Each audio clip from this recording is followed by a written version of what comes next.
Hey guys, in this video I'm going to try and value a Belgian grocery stock called Ahold Delhaize. Using financial statement analysis and intrinsic valuation model, I'm going to try and figure out whether it's worth buying today. If you're new to the channel, my name is Dan. I do a lot of stock analysis on this channel, so hit that subscribe button to check out more videos like this one. Alright, let's jump into it.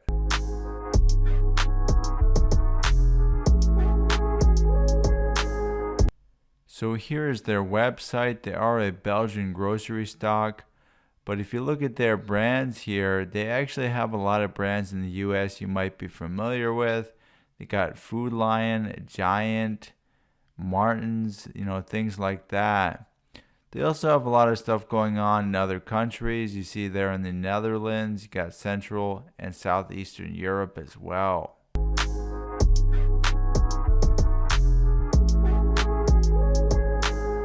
Alright, so here's a quick look at their balance sheet. You see they have a pretty fair leverage ratio there. Liabilities to assets is 70%. Not much of that is debt, but again, the important thing is the total. So they do have quite some leverage going on. Not extremely high, but just something to keep in mind. As far as liquidity concerns, their current ratio looks pretty low, but again, they are a grocery store, so you're going to find this very common with grocery stores. If you saw my analysis on Walmart or Kroger, it's a similar picture here. The quick ratio is also low, but again, these aren't horrible for their industry. This is okay. What I really don't like to see is that interest coverage ratio of just 6. That means their earnings before interest and taxes are just 6 times their interest expense. That's running it pretty tight. I'm going to have a look at their income statement and see if that's a one-time thing, or if maybe their earnings took a hit last year and they kind of look lower than they normally are. Like a lot of grocery stores, they are long-term asset intensive. They own those buildings. So interesting balance sheet here. So what I find here is that in the past 12-month period, their net income has actually gone up. So, contrary to my hope there that the interest coverage ratio was a temporary fluctuation and it's really not that bad, what I see here is that no, they actually had a good year and their interest coverage ratio is still only 6. I really don't like to see that.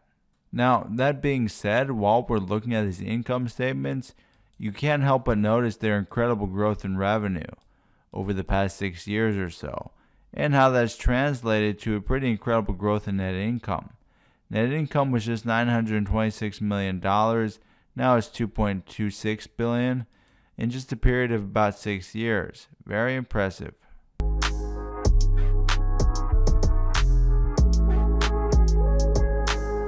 Alright, so here's a DuPont analysis for Ahold Delhaize. What we're doing is looking at return on equity, one of the most important measures of profitability from an equity perspective, and we're breaking it into its 3 parts.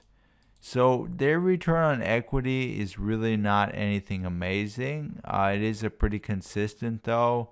Again, it's not going to knock your socks off, but pretty good. It's largely driven by asset turnover, which is pretty typical for a retailer, for a grocery store type company. They have low margins, as you see with a net income margin there. They don't really make a lot of money on each item they sell, but they sell a crop load of items.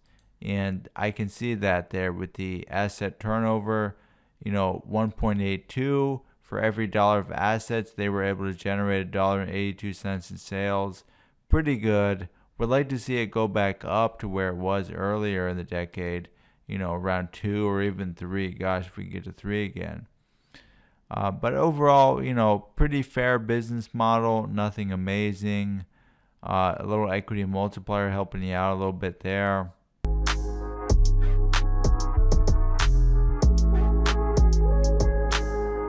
So like a lot of grocery stocks, Ahold Delhaize pays a dividend.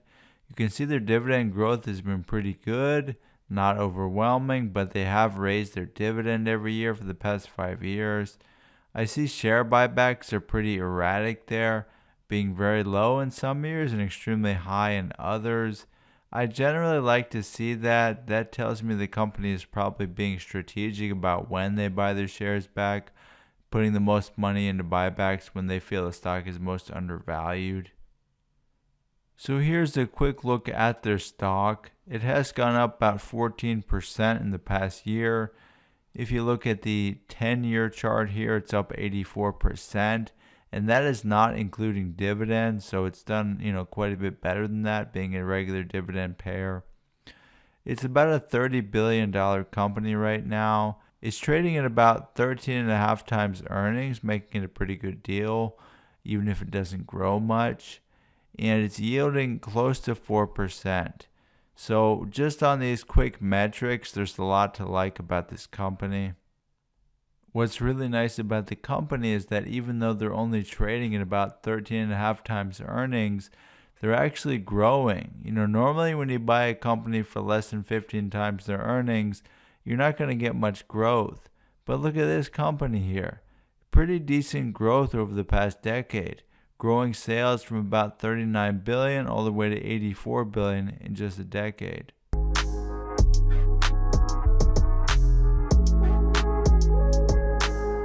Okay guys, so after a quick look at this company, I see they're trading at about 13.5 times earnings, and they've managed to be growing at an incredible rate.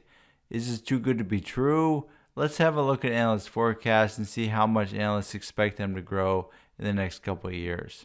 Okay, so yes, analysts really do expect their revenue growth to slow down, to say the least. So this coming, report here, December 2020, they still haven't reported that quite yet.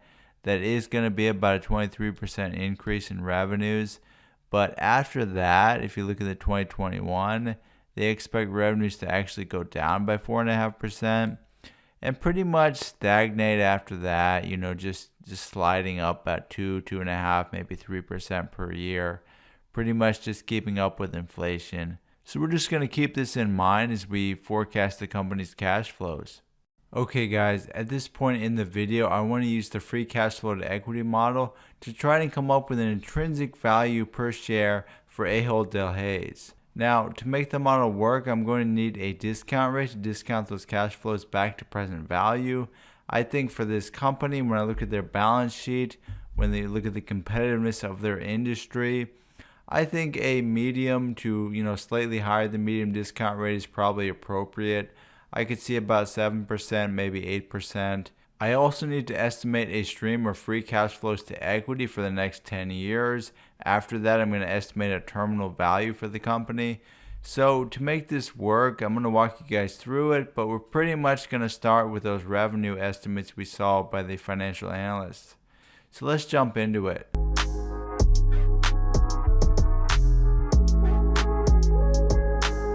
Alright guys, so here's kind of the path I see for Ahold Delhaize.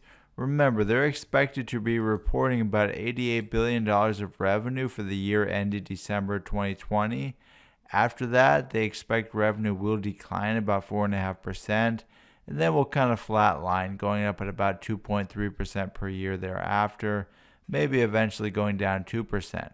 So those are the estimates I have plugged in. That gives me a stream of revenues. To get from revenue to net income, we have to have some kind of margin. They are pretty consistent, so I'm going to assume they stay consistent. We're going to say about 2.7% margin. It may even be a little conservative because they have had 2.8, 2.9 in some years recently. But we'll stick with 2.7. Now to get from net income to the free cash flows to equity, I have to subtract reinvestment needs. When I look at their historical reinvestments, I have to be cognizant that, okay, yes, they have invested quite some money back into the company to generate that incredible revenue growth we saw. However, they are not expected to be growing going forward. So if you're not growing, your reinvestment needs go down. And so I have lower reinvestment rates to reflect that. Their reinvestment rate next year will be about 30% of what they earn net income to fund that 5% growth there. But it quickly drops there to below 15% thereafter. So that gives us a stream of free cash flows to equity. And let's figure out the fair value of this company. Okay, so if we use those assumptions there, we get a stream of free cash flows. Let's discount them back to present value using about a 7.5% discount rate. Let's get a terminal value and discount that back as well. That gives us a total firm value of about $38.5 billion. Composed of these three components, you got cash on hand of $8 billion. The cash flows for the next 10 years, their present value is about $14 billion, and the terminal value is about $16 billion. That may seem a little low, but in that terminal value, I'm assuming they can just grow their cash flows at just 1% every year thereafter. So it's a little bit of a conservative estimate. What we end up with is an intrinsic value per share of about $36.37. Given the stock's currently trading at less than $30, that means it would be a buy.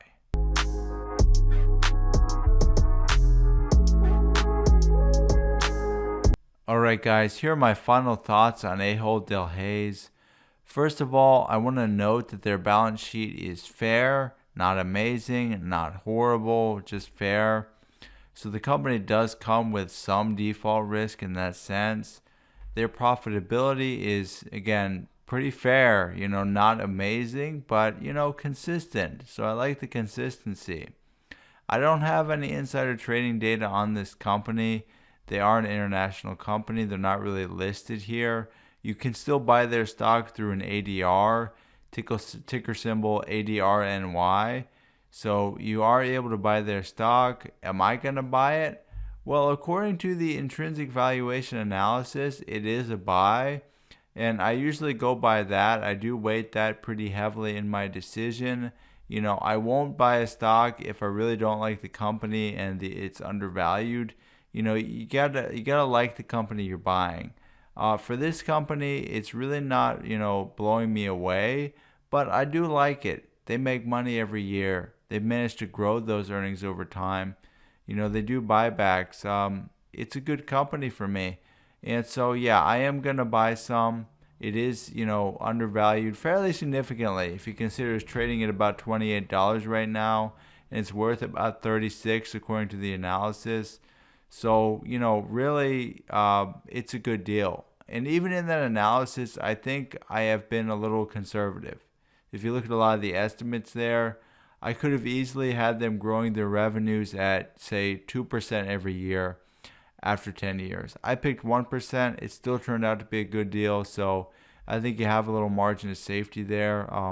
So personally, I'm going to buy some. That being said, I don't expect the stock to triple in price. That's just not going to happen. It's a grocery store. But it is going to provide what I hopefully a solid return for me, over the next 10 years or so. So I hope you guys enjoyed the video. Please hit that like button if you did. I really appreciate it. Thank you for watching.